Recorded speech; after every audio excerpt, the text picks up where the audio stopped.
Exactly what Cindy does, the instrument. Only the instrument, catches neutral particles and ionized particles. One of the big attractions at every AGU meeting is right here in the exhibit hall. This is where all this stuff of science is on display.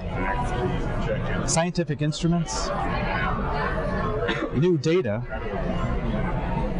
exploration equipment of all kinds, comic books, and apparently comic book heroes.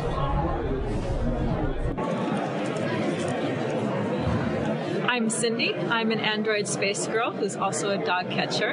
In my spare time, I'm also a NASA mascot for the Cindy Coupled Ion Neutral Dynamics Investigation, a NASA mission of opportunity. So space dogs are fantastic. I have two called Tech and Tack.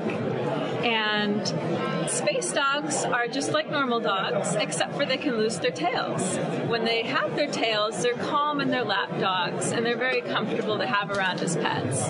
But when energy biscuits come from the sun and the dogs eat them, their tails pop off, and they start chasing them around. They're very, very jumpy and energetic.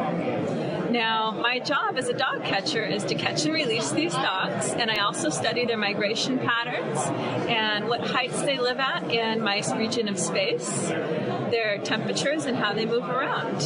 There are a lot of people on Earth that use my space dog data to investigate what's going on up in my levels of space. There's a group at University in Texas of Dallas that is doing this. One of the talks will be presented here at AGU by a grad student named Angeline Burrell. You should go check it out. All right, today I'm going to use the latitude and local time variations in the field-wide neutral drifts to provide constraints on the lower hemispheric neutral lens. So the talk I gave used the Cindy data, the ion velocities, and compared them to the results from a model in order to provide boundaries on the magnitude of winds lower down in the atmosphere. These winds are hard to measure, and we don't currently have any satellites measuring them at that level. So Cindy studies the ionosphere, which is the electric portion of the atmosphere. It's on board a satellite that's at the lowest 400 kilometers above the Earth. The part of Cindy that I use measures the movement, the temperature, and the type and amount of the ions that it runs across. So most of the atmosphere is neutral, it's breathable, it's made up of molecules and atoms, and it gets thinner the further you get away from the Earth. By the time you get up to the level where the satellite that we're using, CNOPS, is at, you have less than 1% of the atmosphere left. When it's this thin, it's very easy for radiation that comes from the sun to excite the particles and throw off an electron and cause an ion to be formed. And the formation of the ionosphere is it protects us from most of the sun's radiation. It absorbs a lot of the cosmic rays, the X-rays, and most of the UV radiation that comes out. What made you decide to become a scientist? Well, my first trip to the planetarium, really.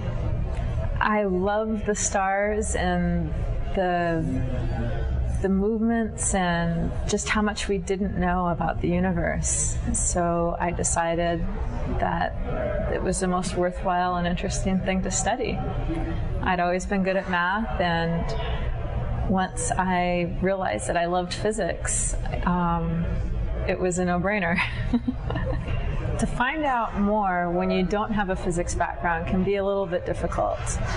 But one way I've used to explain to my friends and family is the comic books, the Cindy comic books, Cindy in Space and Cindy in the Electric Atmosphere.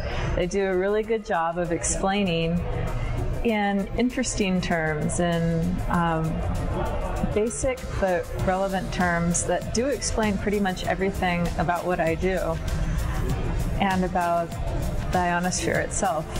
I mean, you should go check it out.